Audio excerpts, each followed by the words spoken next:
Depuis quelques années, nous vous avons recommandé d'investir sur des fonds de private equity dans un souci de diversification, de rendement et de décorrélation par rapport à des marchés cotés. Depuis 2024, nous avons le sentiment que les valorisations des entreprises s'ajustent à la baisse compte tenu du fait que le niveau des taux d'intérêt sont encore à des niveaux élevés, niveaux de taux d'intérêt qui permettent à travers des crédits de financer des acquisitions de croissance externe pour les entreprises. Nous avons envie aujourd'hui de nous concentrer sur des fonds de dette privée. Et à ce titre-là, j'ai le plaisir d'accueillir Benjamin de Frouville. Bonjour Benjamin. Bonjour Cédric. Benjamin, vous êtes Executive Director chez Morgan Stanley IM et vous avez le plaisir de partager avec nous une conviction en 2025, c'est l'attrait d'investir dans des fonds de dette privée. Est-ce que vous pouvez, avant de nous en parler, vous présenter et parler de votre superbe maison? Avec plaisir, merci de m'inviter. Effectivement, je représente la division de gestion d'actifs de Morgan Stanley. On gère à peu près 1700 milliards de dollars sur l'ensemble des classes d'actifs, l'ensemble des zones géographiques. Et sur la partie non cotée qui nous intéresse aujourd'hui, si on rassemble le private equity et la dette privée, ça représente à peu près 55 milliards de dollars aujourd'hui. Pourquoi ça a du sens aujourd'hui d'investir dans la dette privée? Alors, vous l'expliquiez tout à l'heure, depuis 2022, les taux d'intérêt ont beaucoup remonté, donc le taux de base est relativement important. À cela, on peut ajouter une prime de risque sur la dette privée qui se situe à peu près entre 500 et 600 points de base.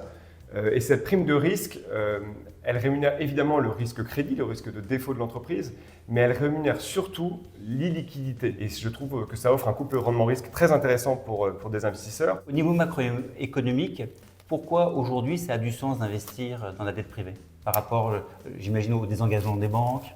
Oui, alors c'est un marché qui a explosé en termes de taille. Il a plus que triplé au cours des 8 dernières années. Il représente aujourd'hui à peu près 1700 milliards de dollars. Et c'est sans doute un marché qui va encore doubler au cours des 5 prochaines années. C'est lié, comme vous le disiez, au désengagement des banques depuis la crise financière de 2008, où les contraintes réglementaires qui pèsent sur leur bilan font qu'elles se sont progressivement désengagées de cette activité de prêt à des entreprises, et notamment aux entreprises de taille intermédiaire. Donc des acteurs privés comme nous ont occupé cet espace pour tout simplement financer l'économie réelle, financer des entreprises, et surtout financer des fonds de private equity qui mènent des opérations de LBO. Qu'est-ce qu'on peut espérer pour un investisseur en termes de rentabilité? Vous atteignez aujourd'hui des niveaux de rendement de l'ordre de 9 à 10%. À qui s'adresse ce type d'investissement en termes de typologie de clients, professionnels, non professionnels, et quel est le montant minimum pour investir? Alors historiquement, c'était une classe d'actifs qui était réservée uniquement aux clients institutionnels, des grandes caisses de retraite, des fonds de pension, des sociétés d'assurance. Et on parle, nous, dans notre industrie, de démocratisation, c'est-à-dire qu'on propose de plus en plus cette classe d'actifs à des clients non professionnels. Alors c'est des clients non professionnels avertis, c'est-à-dire des clients qui ont la capacité d'investir au minimum 100 000 euros. Mais c'est une super classe d'actifs qui vient compléter peut-être une allocation qui est peu exposée ou pas exposée au non-coté. Et souvent, les investisseurs particuliers, quand ils commencent à s'exposer au non-coté, ils font le choix du private equity, ce qui n'est pas idiot. Mais ça vient compléter ce dispositif, comme je disais, avec des horizons d'investissement qui sont certes longs, parce qu'on est sur des actifs non liquides, mais qui permettent d'offrir beaucoup de visibilité parce qu'il y a quand même une récurrence des flux de revenus avec ces coupons qu'on peut capter mensuellement. En fait, oui, dès la première année. Dès la première année. En tout cas, merci Benjamin de ces précisions. Moi, j'ai l'impression qu'effectivement, investir dans la dette privée, ça a deux vertus. Le premier, c'est que, on récupère régulièrement du revenu, et que deuxièmement, on n'a pas besoin de vendre son entreprise pour rembourser sa dette pour l'entreprise. Et ça, je trouve que c'est très rassurant. Oui, effectivement, c'est un point important.